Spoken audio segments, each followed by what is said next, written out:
ناظرین آداب، آج ہماری گفتگو کا موضوع جدیدیت اور اردو تنقید ہے۔ اس تنقیدی رجحان پر گفتگو سے پہلے مناسب ہے کہ اس دور پر ایک نظر ڈال دی جائے جس میں یہ رویہ پروان چڑھا۔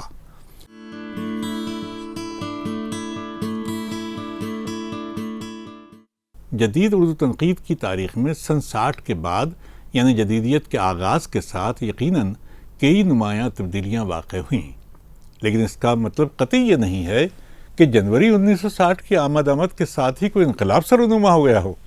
ادبی تاریخ میں یہ ممکن بھی نہیں کہ کسی ایک خاص دن تمام قائم شدہ اور قائم کردہ چیزیں تتر بتر ہو جائیں اور دوسرے روز صبح کے اخبار سے ہمیں یہ اطلاع ملے کہ فلاں تاریخ اور فلاں دن ادب کی کایا پلٹ ہو گئی۔ 1960 کے بعد ترقی پسند ادبی تحریک کے جوش و خروش میں تو یقیناً کمی واقع ہوئی، لیکن ترقی پسند تنقید کا سلسلہ بدستور قائم رہا۔ احتشام حسین، مجدو گورکھپوری اور ممتاز حسین نے جدید و قدیم ادب پر بعض گراں قدر مضامین لکھے۔ ان کے ادبی و فلسفیانہ تصورات و مسائل پر لکھی ہوئی تحریروں کی عصری معنویت سے انکار نہیں کیا جا سکتا۔ محمد حسن، سید محمد عقیل رضوی، شاعر اردولوی اور قمر رئیس نے نصابی ضرورتوں کا بھی لحاظ رکھا۔ محمد حسن نے تہذیبیات و سماجیات کو موضوع بنایا اور اکثر فلسفیانہ بصیرت سے بھی کام لیا۔ محمد حسن کی دہلی میں اردو شاعری کا فکری اور تہذیبی پس منظر جیسی اہم تصنیف کے بعد عقیل رضوی کی مرثیے کی سماجیات ایک اول درجے کا کام ہے۔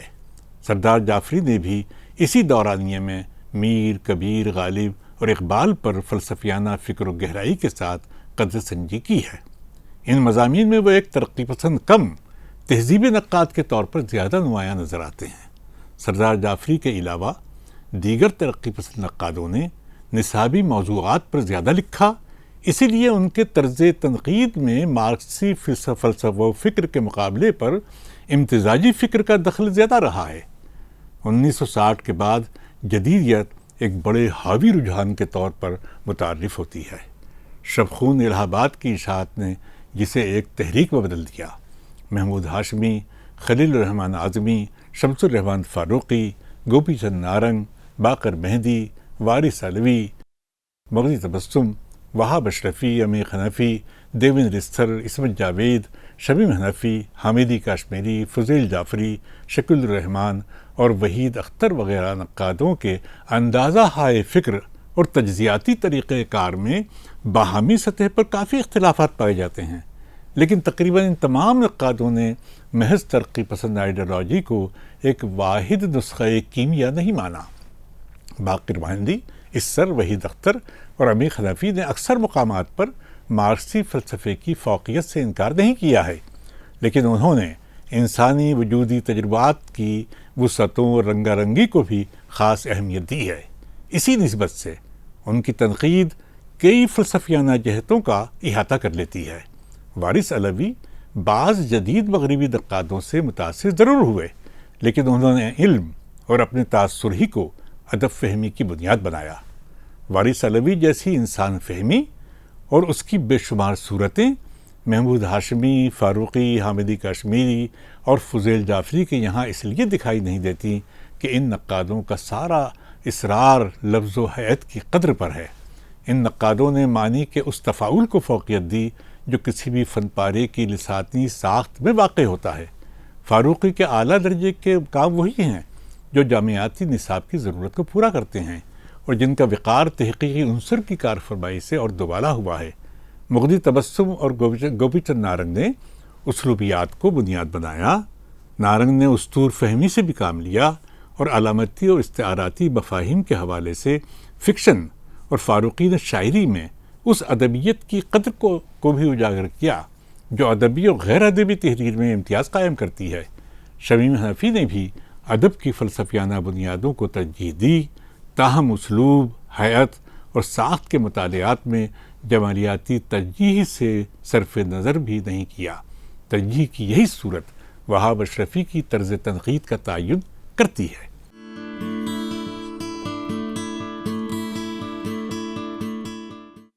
احتشام حسین نے مارکسی تصورات ادب کے تئیں جو وفاداریاں قائم کی تھیں ان کا اپنا ایک اثر ہے جو اکثر ان کی گہری سنجیدہ تحریروں میں تدریج سے حاصل ہونے والی قبولیت کی راہ میں مانے آ جاتا ہے۔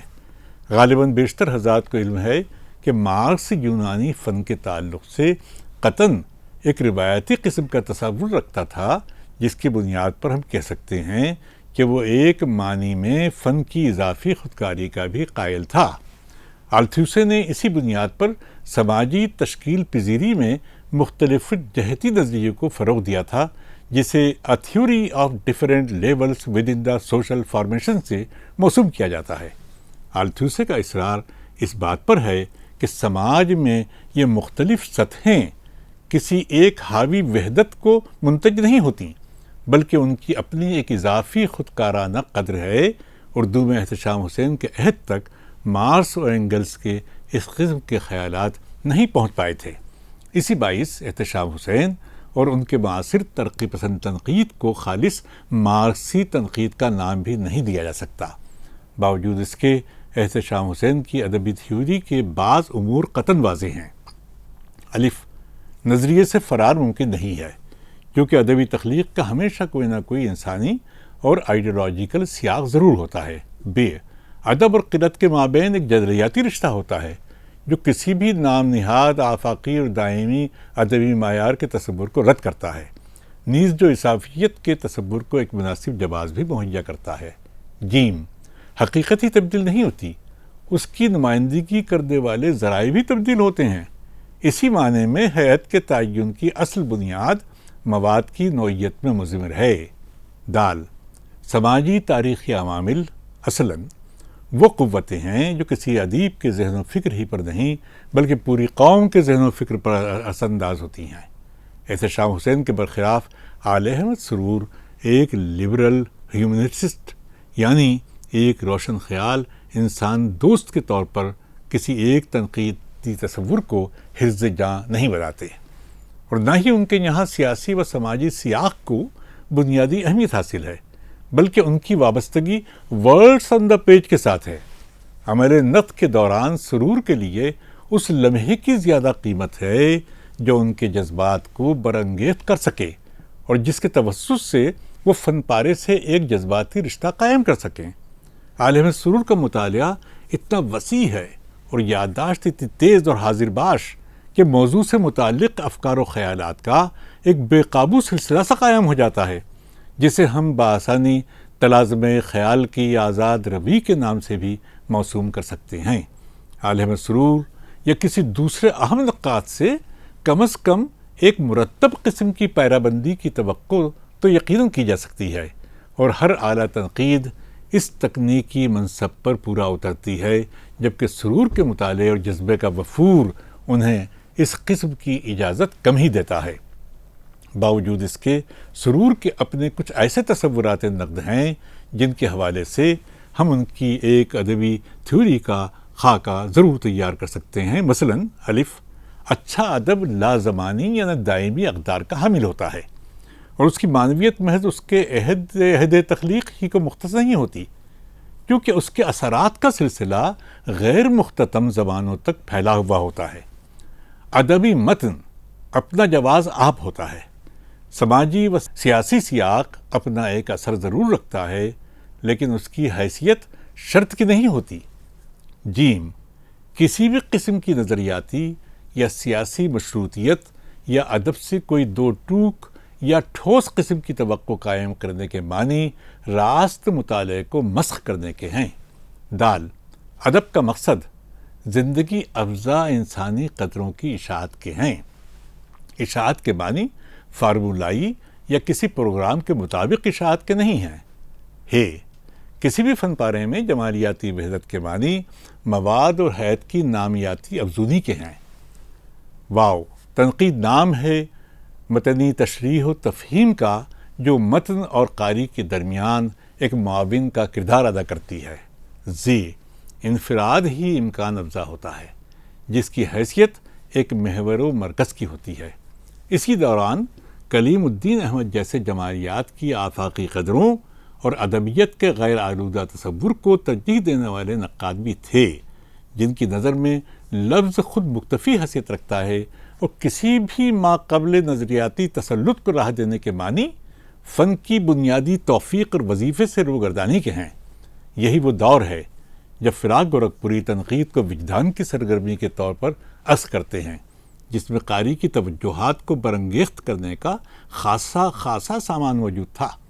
فراق گورکھپوری کو محض تخلیقی یا تاثراتی تنقید کے زمرے میں رکھ کر ہم ان کی دوسری خصوصیات کو تقریباً نظر انداز کر دیتے ہیں، جبکہ درج ذیل طور پر ان کے مطالعاتی ترجیحات کا تعین بڑی آسانی سے کیا جا سکتا ہے۔ الف، ادب بلکہ اچھا ادب ہمیشہ اپنے عہد سے ورا اور لازوانی ہوتا ہے، یعنی اپنے عہد کے ساتھ خصوصیت رکھنے کے باوجود اس کی جڑیں اس انسان کے ضمیر میں پیوست ہوتی ہیں جس کے وجود کی بساط ابد الآباد تک پھیلی ہوئی ہے۔ بے، ادبی متن ہی خاص مطالعے کا معروض ہے کہ ادبی متن ہی اس کے معنی کا تخمدان ہوتا ہے۔ جیم، کسی بھی تخلیق میں لفظ پہلا واسطہ، پہلی ترتیب ہے جس کے تاثر ہی سے اس کی اچھائی یا برائی کا تعین کیا جا سکتا ہے۔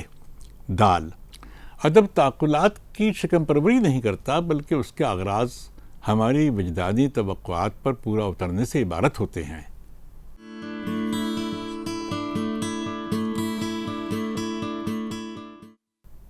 فاروقی اپنی تنقید میں اس امر سے ضرور انکاری ہیں کہ جمالیاتی اثر کے علاوہ فن کا کوئی اور بھی تفاعل ہوتا ہے، لیکن انہیں اس بات سے انکار نہیں ہے کہ وہ کوئی قطعی خالص چیز ہوتی ہے جو کسی بھی انسانی یا جذباتی صورتحال کی مظہر نہیں ہوتی۔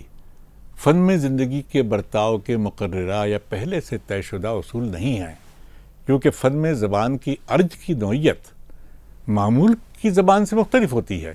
اسی بنا پر لفظ تو وہی ہوتے ہیں جنہیں آپ بخوبی برتتے اور سمجھتے ہیں، مگر ان کی معنیاتی ترتیب الٹ پڑ جاتی ہے، ترجیح کی صورتوں میں فرق واقع ہو جاتا ہے، اور زندگی ہمیں اس معنی میں دکھائی نہیں دیتی جس کا ہمیں ہر لمحے سابقہ پڑتا ہے، یا قطعی زندگی کے متوقع تجربوں کو ہم جو نام دیتے ہیں، نام دہی کی دقتیں ہی معنی فہمی کی دقتیں ہیں۔ فاروقی نے معنی فہمی کے ایک سے زیادہ طریقے بتائے ہیں اور یہ بتایا ہے کہ معنی کی پیچیدگی یا کثرت وہیں واقع ہوتی ہے جہاں شاعر لفظوں کو برتنے کے ایک سے زیادہ طریقوں پر قادر ہے، یعنی وہ بدیعیات کے اس راز سے واقف ہو کہ فنی قدر ہی نظام معنی کو حرکت میں رکھنے کی ایک واحد کلید ہے۔ ہمارے دور میں فاروقی کی تنقید اسی طرح کی جامعاتی تنقید کا نمونہ ہے جیسے کہ یورپ اور امریکہ میں کئی یونیورسٹیوں کے استاد ادب کے بھی گراں قدر نقاد ہیں اور جو تنقید کا درس دیتے ہیں۔ نئی تنقید کے بیشتر نظریہ ساز امریکی یونیورسٹیوں میں بھی ادب کے استاد تھے۔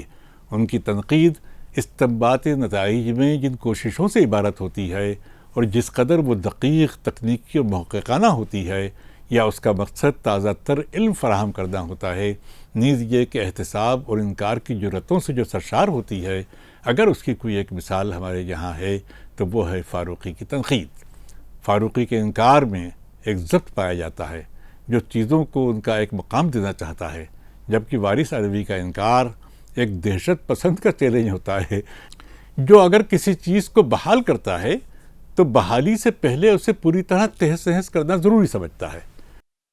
فاروقی نے جامعات سے باہر رہ کر جامعات کے لیے کام کیا ہے۔ اس کا ایک بڑا مقصد ادب کے ذوق کی صحیح بنیادوں پر تربیت ہے، نیز ادب کے طلباء اور قارئین میں ادب اور ادب کے فرق کو سمجھنے کی صلاحیت پیدا کرنے کا انہوں نے جو بیڑا اٹھا رکھا ہے، اس میں مجھے جامعات کے استادوں کی ذہنی تربیت کا مقصد بھی پنہائی دکھائی دیتا ہے۔ فاروقی نے ان معروف عام اور مقبول عام تصورات کے جھوٹ اور سچ کو نشانزد کیا ہے اور انہیں مزید پھیلنے سے روکا ہے، جو شاعری یا زبان اس کے بدیعی نظام کے تعلق سے روایت کے طور پر پچھلی کئی نسلوں سے منتقل ہوتے چلے آ رہے تھے۔ ان کی تنقید ایک بلند سطح پر یہ درس دیتی ہے کہ تنقید ادب کا علم ہے جس کے اپنے تقاضے ہیں۔ ان تقاضوں کو سمجھے بغیر جو تنقید کی جاتی ہے وہ محض گزشتگان کے دعوی کو دہراتی ہے یا ایک بے مشقت اور بے خطر قسم کی تھیمیاتی یا فلسفیانہ باز آفرینی پر قانع ہو جاتی ہے۔ وہ فاروقی ہی ہیں جنہوں نے پہلی مرتبہ علمی بنیادوں پر بلکہ عسکری و معراجی کے مقابلے پر زیادہ قطعیت اور تفصیل و بسط کے ساتھ شعر کی ظاہری اور داخلی حیت، ابلاغ اور ترسیل کی ناکامی، شعر غیر شعر اور نثر اور ادب کے غیر ادبی معیار جیسے عنوانات کو موضوع بحث بنایا، نیز ان مسائل کی طرف معاصر تنقید کو متوجہ کیا۔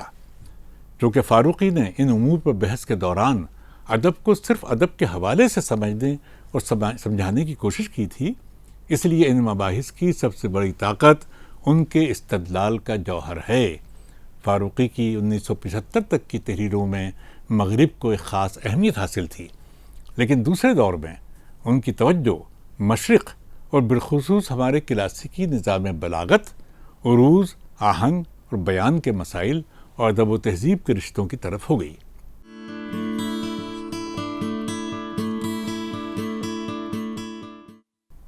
وارث علوی جدیدیت کے عہد میں ایک ایسے نقاد کے طور پر رونما ہوتے ہیں جسے نہ تو اکادمیاتی قسم کے نقادوں کے شور کی پرواہ ہے، نہ ترقی پسندوں کی بلند آوازیں اسے للچاتی ہیں، اور نہ جدیدیت کا خالص ادب کا تصور اسے مروب کرتا ہے۔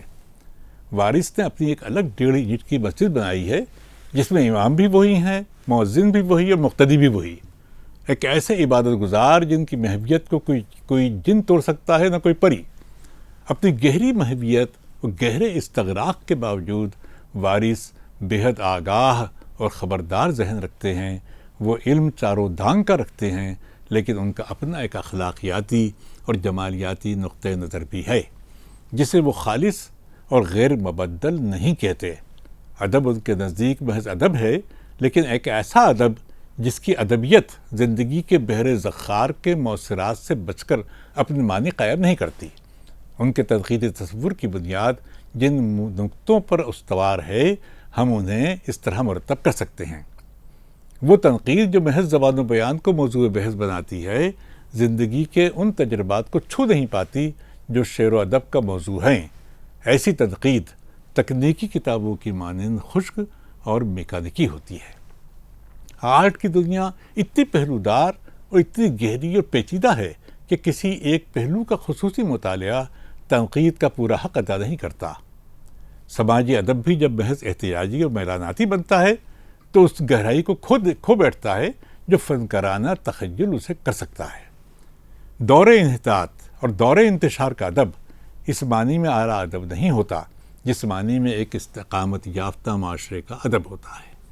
مغربی دانشوروں کی روایت سے ہم اتنا بھی فائدہ نہیں اٹھا سکے جتنا کہ حالی اور سر سید نے اٹھایا تھا۔ رجحانات کے زور پر اچھی تنقید وجود میں نہیں آتی، اس کے لیے اعلیٰ درجے کی ناقدانہ ذہن کی بھی ضرورت پڑتی ہے، اور ایسا ذہن ہمیشہ ہمارے یہاں کمیاب رہا ہے۔ گوپی چند نارنگ ہمارے اچھے نقاد ہیں، لیکن خراب مضامین لکھنے میں بھی یدتلا رکھتے ہیں۔ شمس الرحمن فاروقی بھی اچھے نقاد ہیں، خراب مضامین لکھنے کے لیے انہیں شعوری کوشش کرنی پڑتی ہے۔ جدید تنقید کا المیہ یہ ہے کہ حیاتی طریقہ کار کے لیے اس نے تنقید کے دائرے سے سماجیات اور نفسیات، فکر و فلسفہ، انسانی اور تہذیبی عنصر کو بے دردی سے نکال باہر کیا۔ وارث کے لیے نہ تو جدید تنقید کے جمالیاتی اور حیاتی رویے گوارا رہے ہیں، اور نہ وہ سماجیاتی نقطہ نظر کوئی معنی رکھتا ہے جو تخیل کی سرگرمی سے آری ہے۔ وارث کو ادبی تحریکات اور رجحانات بھی اندر سے کھوکھلے نظر آتے ہیں، کیونکہ ان کے تحت ہمہ جہتی مطالعے کی کوئی گنجائش نہیں ہوتی ہے۔ ادب جس طرح زندگی کی گوناگونی کا مظہر و مرکب ہوتا ہے، اس کے پرکھنے کے لیے بھی محض کوئی ایک پیمانہ یا کوئی ایک میلان ناکافی ہوتا ہے۔ اسی باعث وارث نارنگ اور فاروقی کی تنقید کو بھی محدود اور میکانیکی کہتے ہیں، حتیٰ کہ اعلیٰ درجے کی تنقید کے لیے جس قسم کے اعلیٰ درجے کے ذہن کی ضرورت ہے وہ بھی انہیں کمیاب نظر آتا ہے۔ وارث دراصل بین العلومیت، انٹر ڈسپلنریٹی کے قائل ہیں، جہاں انہیں محدود، مخصوص، یکجہت اور محض لسانی و جمالیاتی حدوں میں محبوس تنقید سے سابقہ پڑتا ہے، وہ احتجاج کی آواز بلند کرتے ہیں، اپنے غم و غصے کا اظہار کیے بغیر نہیں رہتے۔ ان کی حق گوئی اور بے ریائی ہمیشہ نام نہاد، مہذب، نفیس الطبع اور سوفسٹیکیٹڈ ادیبوں، نقادوں اور قاریوں کے حق میں انتہائی تکلیف دہ اور اذیت ناک ثابت ہوتی ہے۔ وارث جیسی دو ٹوک بے لاگ تنقید کا اب محض تصور کیا جا سکتا ہے۔ ہمارے دور کی عمومی بے حسی اور اس کے منافقانہ اور سنگ دلانہ کردار سے وارث اعلیٰ درجے کی تنقید کی توقع بھی نہیں کرتے۔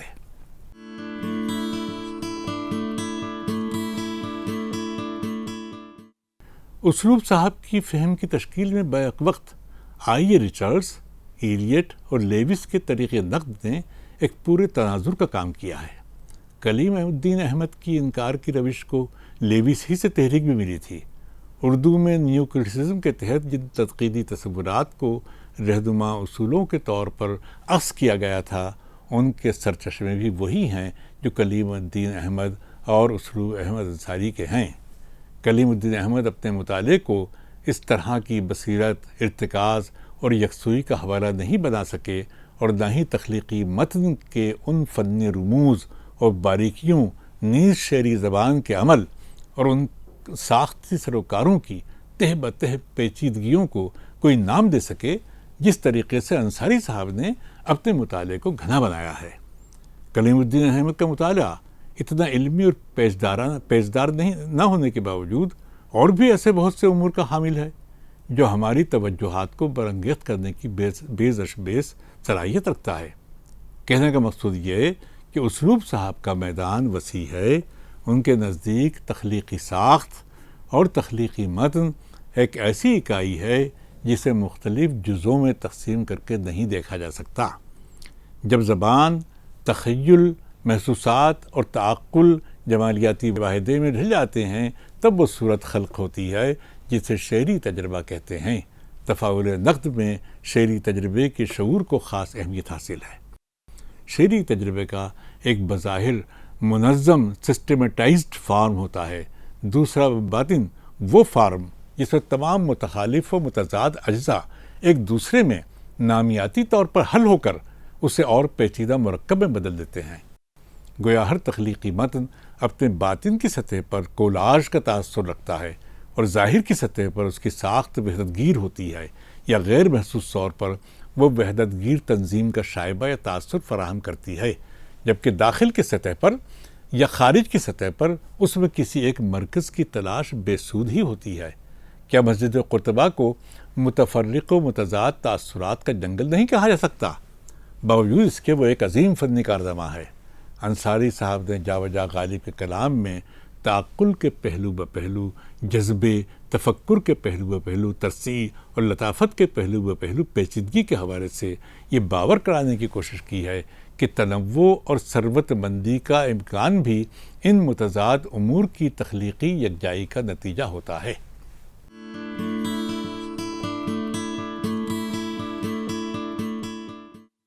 اسلوب احمد انصاری، وارث علوی، شمیع حنفی اور وہاب اشرفی ایسے نام ہیں جن کے مطالعوں کی ایک سے زیادہ پہلو ہیں۔ شمیع حنفی اور وہاب اشرفی کا سفر جدیدیت کے دفاع اور اس کی جمالیات کی تشکیل سے شروع ہوا تھا، اور انہوں نے 19ویں اور 20ویں صدی کے تقریباً ان تمام فلسفیانہ اور ادبی تحریکات اور رجحانات کا انتہائی بسط و تفصیل کے ساتھ تعارف کرایا تھا جن سے ہم ان مختلف ادوار کی ذہنی اور روحانی بے چینیوں اور مسابقتوں کو سمجھ سکیں۔ بالخصوص شمیع حنفی کی کتاب جدیدیت کی فلسفیانہ اساس جیسے غیر معمولی کام کو سنجیدہ حلقوں کی طرف سے کافی سراہا بھی گیا اور بعض حضرات کی طرف سے سخت تنقید بھی کی گئی۔ بیشتر تنقید محض خردہ گیری اور نکتہ چینی سے آگے نہیں بڑھ سکی۔ استدلال کی ایسی کوئی کوشش میری نظر سے نہیں گزری جس کی سطح فلسفیانہ ہو اور انکار کے ایسے علمی جواز سے وہ عبارت ہو جو ادب کے قاری کو ایک بڑی مدت تک قائل و مائل کرنے کی استعداد بھی رکھتی ہو۔ میرے نزدیک شمیم حنفی کا اس سے بھی بڑا اور اہم کارنامہ نئی شعری روایت ہے۔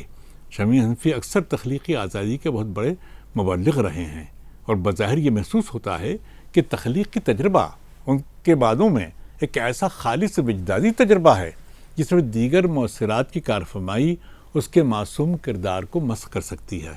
شاید اس مغالطے کی ایک وجہ یہ ہے کہ وہ ہمیشہ تہذیبی اور تاریخی ڈاٹا کلیکشن اور فہرست سازی سے پہلو بچاتے رہے ہیں۔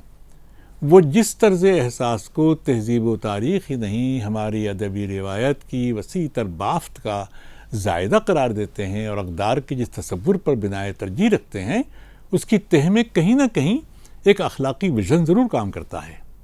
شمیم حنفی کی کوئی ایسی تحریر میری نظر سے نہیں گزری جس میں تاریخ، تہذیب، انسانی تجربے، حقیقت کے تفاعل اور ہماری بصیرتوں کو ایک خاص سمت مہیا کرنے کی جستجو نہ پائی جاتی ہو۔ تاریخ، تہذیب اور تخلیقی تجربہ کے پیش لفظ کی تمہید میں انہوں نے یہ واضح کیا ہے، ادب اور آرٹ کو تاریخ اور تہذیب کے جبر سے چھٹکارے کی ایک کوشش کے طور پر بھی دیکھا جاتا ہے۔ بے شک ادب اور آرٹ کسی بھی حد بندی کو قبول نہیں کرتے، لیکن یہ حقیقت اس کے بعد بھی اپنی جگہ برقرار رہتی ہے کہ انسانی تجربے کے اظہار کا دائرہ چاہے جتنا پھیل جائے، تاریخ اور تہذیب کے عمل دخل سے پوری طرح اس کا آزاد اور الگ ہو جانا شاید ممکن نہیں۔